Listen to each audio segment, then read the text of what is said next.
We were all cherry-cheeked anime fans at some point. Sadly, that time usually ends with a bang. It's time for bad anime shows to get what they finally deserve.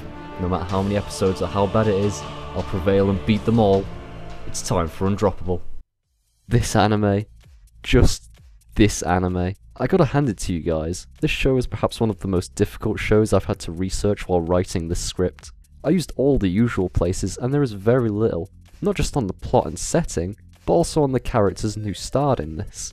I was not expecting this on a show that came out in the winter of 2002, but at least there is a lot on the game it's based off, which is where the majority of the setting information is. But before that, you gotta know the people behind this show, which is Studio Madhouse, and has now set my bar for when people complain about this studio's recent anime, like No Game No Life and Photo Kano, as you haven't watched this show. If you think their adaptations are not good now, then let me tell you about Aquarian Age, Sign of Evolution. This show follows Kota and his band TL Signal, which consists of him and two friends, and his band consisting of a vocalist that plays the harmonica, a guitarist, and a keyboardist, which is fine, but whenever they are playing, you clearly hear drums, which you could argue is pre-recorded on the keyboard, but they never state it, or even change it when they get their chance to make a debut. As if you want a band to get big, surely you give them a real drummer rather than having them use the pre-recorded stuff.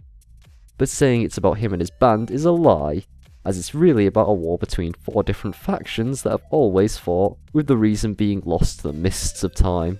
These 4 are the Eastern Ariashiki, the Western Wisdom, the Demi-Human Dark Law, and the New Human EGO.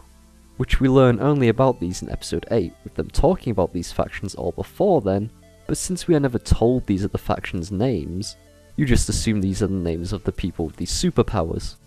These factions seem to be after Kota as he's what's called a codebreaker, mind breaker. These are people that have the ability to effectively enslave and control people of these factions. Yet in the show, some act like they are to be feared because of this power, yet all of these factions seem to want him on their side. Because a guy with a power like that, you'd rather have pointed at your enemies than you. And also hope to God he doesn't decide he'd rather have all the women under him, and not just the ones you don't like. So that is the real plot. They all want him on their side, but they also want Yoko to take over as head of the Ariashiki, like she is destined to, of which Rumi, her sister, loves to keep repeating like she's the lolly incarnation of the Emperor. But she also has another path open where she can become the incarnation of Sarasvati, which the bad guy wants as he wants to use that version to rule the world through the entertainment industry.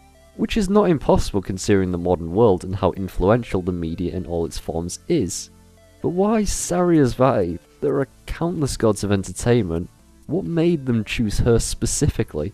So we have all these things going on, and the way they are presented feels like 2 different shows stitched together, as the mystic fights whenever they occur just look really out of place, even with knowing the overall plot, as the design style they went with to show the difference between the mystic fights and the real world is by having the characters float around inside colour rectangles, and also have them float around like that, which looks really weird and a very odd choice. To put it in perspective, X came out a year before, also done by Madhouse, and looks far better than Aquarian Age, a later show by the same studio. So it's not just a limit of the tech at the time, but sadly may have come down to budgets for the shows being different. But that is only speculation on my part, since I can't find the actual budgets for both.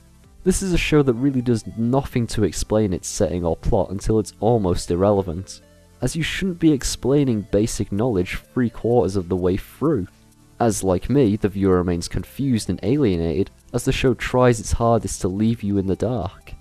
Maybe if I'd played the game I wouldn't have needed it, as it seems the show presumes you're familiar with the source material, which may have been big back in 2002, but in 2014, it's either not as big or I'm just not as clued up on my Japanese card games as I think I am, as Cardfight Vanguard, Weishwartz, Chaos TCG, Precious Memories and Versus Unlimited are more visually big, with new decks from anime series being released consistently, along with supplies and tournaments regularly held. Maybe the card game is still going on as it looks like it is, but I haven't found much hard proof of it, or proof of it being as big as it once was supposed to be.